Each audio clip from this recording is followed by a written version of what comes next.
What's up, guys? Very Game here, back with some more Idle Heroes, and today we're going to be talking about this event because, well, it's a really good event for free-to-play players. However, there was some misinformation going around. Don't really know where it originated on Discord or Reddit or whatever. People kept saying that the core of origin chests were going to be whole cores. I was like, that doesn't sound right, because that would literally mean for spending $100 this week on the special package, the what is it called, the Lollipop Factory package, you'd be getting a noble core and getting 1,000 points, which is a little absurd, honestly. Even for DH games, that would be a little bit too generous for what they're doing. However, even though it is not 100 shards in the core chest, they're still just the normal 50. This is a great way for you to generate 2 core of origin chests completely free to play, and actually up to what, 4 of them, so 2 full cores if you're going to be willing to spend and use the Lollipop Factory. So probably one of the best $100 you can spend if you are like a special package purchaser, because there's a lot of you guys out there that don't really spend too much on the game, but you do buy the special packs, and this one is a really good one if you have the Prophet Orbs, Aurora Gems, and or Starry Gems saved up for Soul Awakening. So hopefully you guys enjoy this one. Let's take a look and talk about it.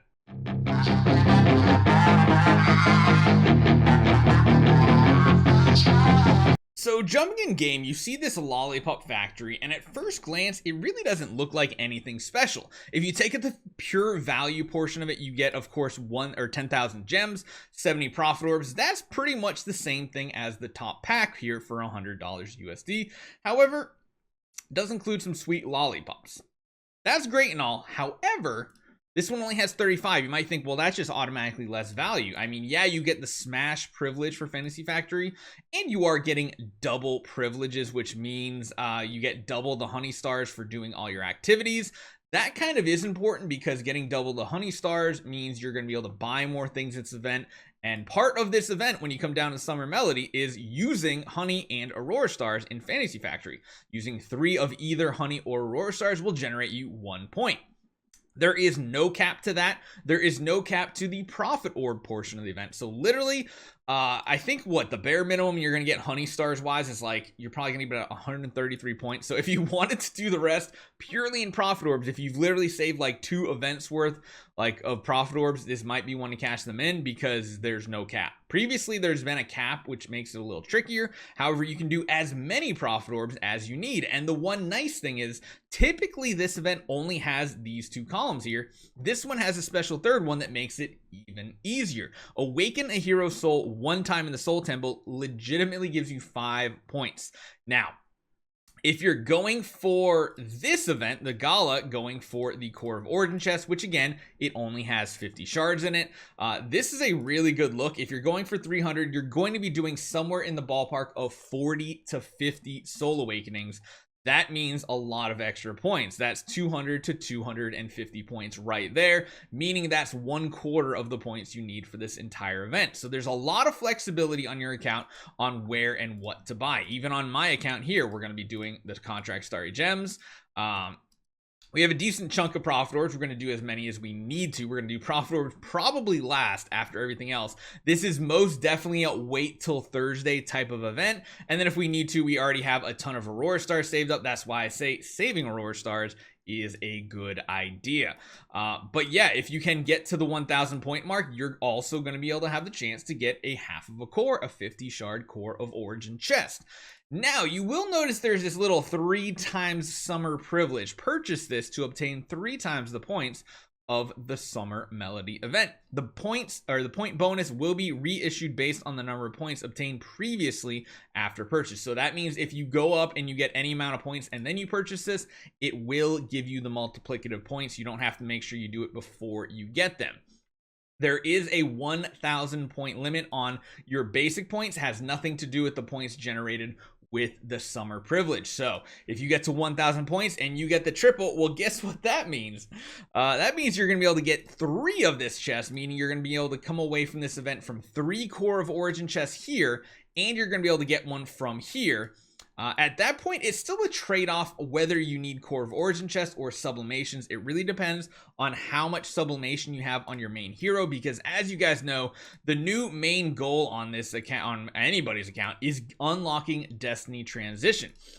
Now, if you're nowhere near getting to level 120 or you don't have sublimations getting pretty close to being finished, you don't really need to go for the noble court just yet. The nice thing is they are presenting them much more often, and that's one thing people complained about instantly. When Destiny Transition came out, everybody's like, oh my god, another game mode, I'm not gonna be able to keep up with the whales. Well, we already knew that, but the difference here is now that there is a new chase resource in the combination of these divine power aurora gems and the scattered spirit vein shards, there's a new chase for the pay to win, which means the free to play stuff is going to be, or the former pay to win stuff, aka core of origin shards, are going to be much more readily available. We saw it last month that they basically valued core of origin equal to sublimation chests, which is a huge boost because we've already been able to get these chests right here.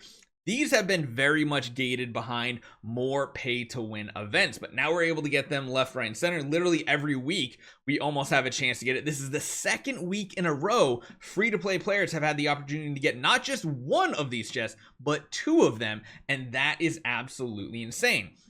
On top of that, we have the soul contract. Granted, it's the light and dark one. I don't like the light and dark one because typically it's a lot harder for free to play players to generate these puppets, or not puppets, non-puppets, because you can't use puppets in these events, to generate the extra 300 contract starry gems. And then the Soul Awakening Gala is always great. The only downside, I still don't understand why we get one treasure coupon. I keep telling them, please up it to 5 to 10, something more to generate more resources. But there's also a chance to get the 45,000 sublimation chest, which is equal to 1 node on your tree. And if you really need it, you can go for the 90,000 one to generate 2 points, 2 nodes on your tree with sublimation. Or of course, if you need core of origins, go for that. I'm kind of torn right now because I still really want to get a noble core for my Scarlet Queen Halora. However, when you're pushing the end game, you go from not needing spiritual essence to needing a ton of it very quickly. So generating additional spiritual essence really helps because, as you guys see, most of the time our tenants are stuck in progress, not because of stellar shards, but because of these guys here. You can see we're just stuck. We just can't get there because we just don't have enough spiritual essence. So it's playing the game of, do you have enough or not? And at this point, you guys can see when you're getting to the end game, you just have a ridiculous amount of sublimation. You don't even have enough heroes to do it because you basically focus on a 6-hero team and you're not going super wide like you need to. Heck, you can see how much extra crystals of transcendence I'm just sitting on because I don't want to build the heroes, because if they don't have full power, they're pretty much useless nowadays. Having a full household tenant, all those things are important, and then Destiny transitioning them is very huge. So this event is very, very important to focus on. Collecting these noble cores are going to be probably the top priority, and then beyond that, there's some okay rewards. I mean, it's nothing special from the Prophet Orb event. You're literally just doing Prophet Orbs for food now, and even though they did institute the new swap system where you can actually pick which hero you're going for, who's got the patience to actually do that? I might do this on stream sometime. I don't know. We have so many. Maybe we can get some good hero copies. Sadly, though, you still can't swap light and dark, so that's the downfall. But overall, I think I'd give this event probably like a 7 or 8 out of 10 as a final score, just because there are some little nuances they implemented here that make it easier to get the rewards. So I'm kind of happy about it. And if you've been saving for a free-to-play player and you skipped the last Mecha Raid Prophet Orb event, you're in a perfect spot to get some good rewards. And there's really a lot of flexibility between these 3 things on how many points you need in each section. Hopefully you guys enjoy this one. Let me know what you guys think about this event. I'm happy about it. Hopefully next week we get another really good event that maybe finally rewards us for using wishing coins to get us a core of origin. Now that would be awesome because I know a lot of you guys are sitting on a ton of coins. I think even I am. Yeah, we're back up to the amount again, and we just did the last one. So hopefully you guys enjoy this one. I'll see you guys next time.